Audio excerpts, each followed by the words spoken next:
For some reason, my phone rang during that last video, even though it was on Do Not Disturb mode, suddenly ending the video. Maybe that was a sign that the video's gone on too long, or I'm getting carried away with the algebra, but guess what? Calculus 2 students, you can't be scared of algebra. It won't always be this ugly, but it will be from time to time. Where was I? I was combining these constants, 2/7, -4/5, and +2/3. I guess I could have used the downtime between the videos to figure out what this equals, but we might as well just figure it out right now. Common denominator is going to be 7 times 5 times 3. 7 times 5 is 35. 35 times 3 is 105. All right, so here I'd have to multiply by 15. 5 times 3. 15 times 2 is 30. Let's keep track over here. Here I would have to multiply by 21 to get that. 7 times 3. 21 times -4 is -84. And here I would have to multiply by 35 to pick up the 7 and the 5. 35 times 2 is 70. So we have 100 minus 84, which is 16.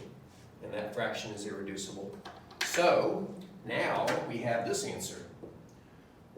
1 plus x to the 3/2 power times 2/7 x squared minus 8/35 x plus 16 over 105 plus c, which to me is a better looking answer than that one.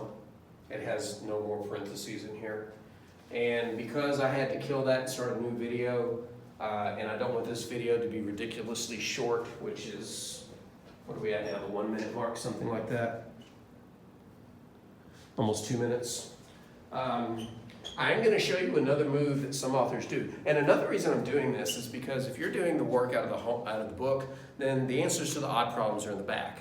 And you may get an answer that's right but looks different, and I want to show you how some of those answers come to be.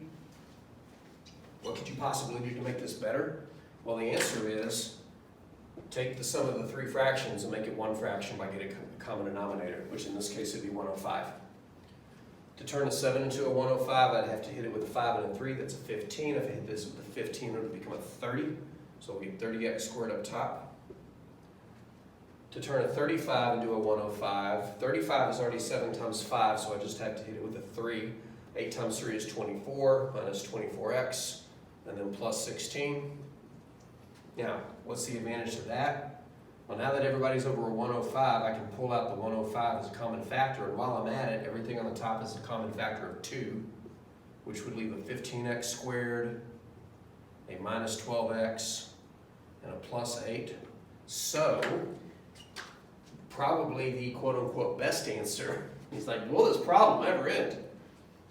Before I finish this, I just want to tell you that the purpose of this problem was to tell you how to deal with a straight x after all the substitutions were done by solving the substitution for x and then substituting into there. But I've taken us this far, let's go ahead and finish it. All right, this guy will become this guy, so we'll take the 2 over 1 over 5 and put it over here. We have the 1 plus x, which I'm going to write as x plus 1. I know that's very trivial, but might as well go highest to lowest power, and then times this quadratic polynomial, 15x squared minus 12x plus 8.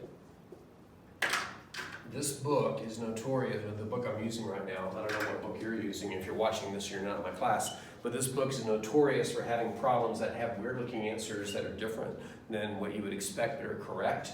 And a lot of times those answers are from some crazy algebraic cleanup at the end, which in this case was factoring out the u before you unsubstituted, which created parentheses that needed busting open and like terms being combined, and then even pushing it as far as combining multiple fractions into a single fraction so that you could factor out the denominator, leaving whole numbers behind. And on top of it, this numerator also had a common factor of 2, which I went ahead and pulled out since I was pulling out common factors.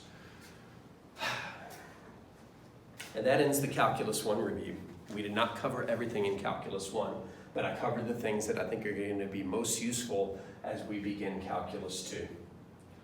I will warn you that the beginning of Calculus 2 is arguably the hardest part. So once we get past chapter 6, and for those who are not in my class, I am using Essential Calculus, Early Transcendentals by James Stewart, 2nd edition. When we start chapter 6, it's going to be pretty bumpy at the beginning, but in my opinion, after that, things get a little bit easier. I guess we'll find out if you agree with me once the course is over.